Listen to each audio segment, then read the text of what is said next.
পাবনায় শুরু হয়েছে মাসব্যাপী মাছ ধরার বাউত উৎসব। বিভিন্ন জেলা থেকে শৌখিন মাছ শিকারীরা এসেছেন রুহুল বিলে। এ বিষয়ে বিস্তারিত জানাতে পাবনার ভাঙ্গুড়ার রুহুল বিলে আছেন সহকর্মী সবুজ মোল্লা। সরাসরি যুক্ত হচ্ছে তার সঙ্গে। এই মুহূর্তে আমরা অবস্থান করছি পাবনার ভাঙ্গুড়া উপজেলার রুহুল বিলের পাড়ে।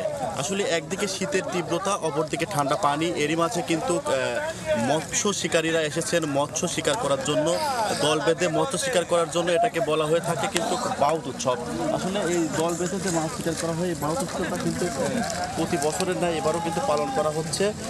আমরা সর্বপ্রথম সকাল থেকে আসলে যেমনটি দেখেছি যে ফজরের আজানের পরপরই কিন্তু বিভিন্ন অঞ্চল থেকে মানুষজন এসে কিন্তু এখানে ভিড় জমিয়েছেন।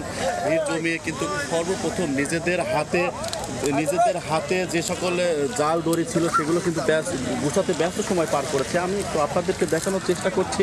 আসলে দেখতে পাচ্ছেন যে আসলে এখানে কিন্তু যারা মাছ ধরার বাউত উৎসবের যে বাউতরা রয়েছেন তারা কিন্তু প্রস্তুতি নিয়ে বসে আছেন।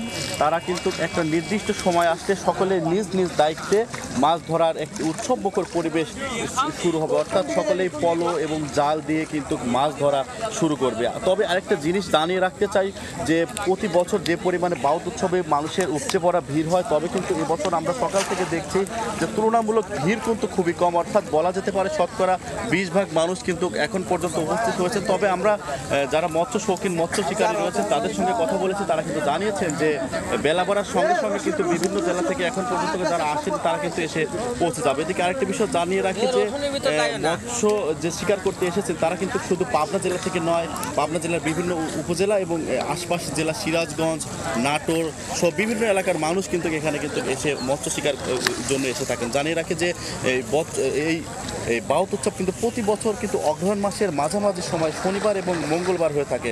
শৌখিন মাছ শিকারীরা এসে দলবদ্ধভাবে এখানে মাছ শিকার করে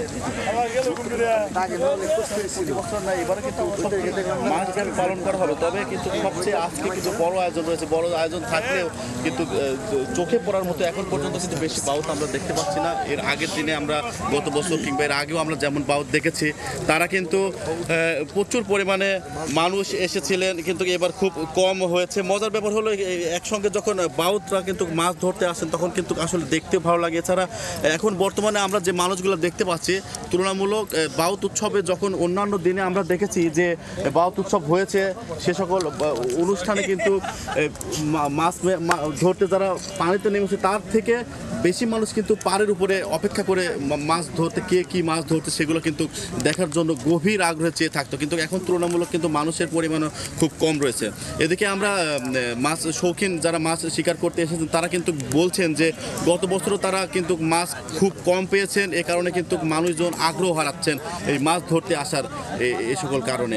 তারা কিন্তু বলছেন যে চায়না দুয়ারের জাল এবং কারেন্ট জাল দিয়ে স্থানীয় প্রভাবশালী ব্যক্তিরা যারা রয়েছেন তারা কিন্তু মাছ ধরে নিয়ে গেছেন, যে কারণে কিন্তু এখন বাউত উৎসবে কিন্তু আগের তুলনায় এখন মাছ পাওয়া যায় না। এর আগে কিন্তু আমরা দেখেছি যে 4 কেজি 5 কেজি ওজনের চিতল মাছ, রুই মাছ, এছাড়া ভালো ভালো অনেক বড় বড় মাছ কিন্তু এই সকল এলাকা থেকে পাওয়া গেলেও এখন কিন্তু মাছ খুব কম পাওয়া যাচ্ছে বলে কিন্তু আমাদেরকে তারা জানিয়েছেন।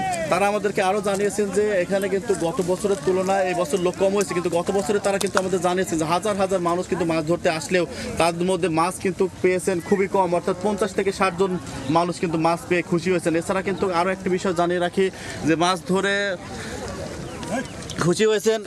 তবে পরবর্তীতে আরেকটা বিষয় জানার রয়েছে, সেটা হলো এখানে মৎস্য বিভাগের সঙ্গে কথা বলছে। মৎস্য বিভাগের কর্মকর্তারা আমাদেরকে যেমনটি জানিয়েছেন যে প্রভাবশালীরা যাতে বিলের মাছ যাতে ধরে না নিতে পারে কিংবা বিষ প্রয়োগ করে মাছ নষ্ট না করতে পারে সেদিকে তারা প্রয়োজনীয় পদক্ষেপ তারা গ্রহণ করবে। এই ছিল আমার কাছে সর্বশেষ। সরাসরি যুক্ত ছিলাম পাবনায়।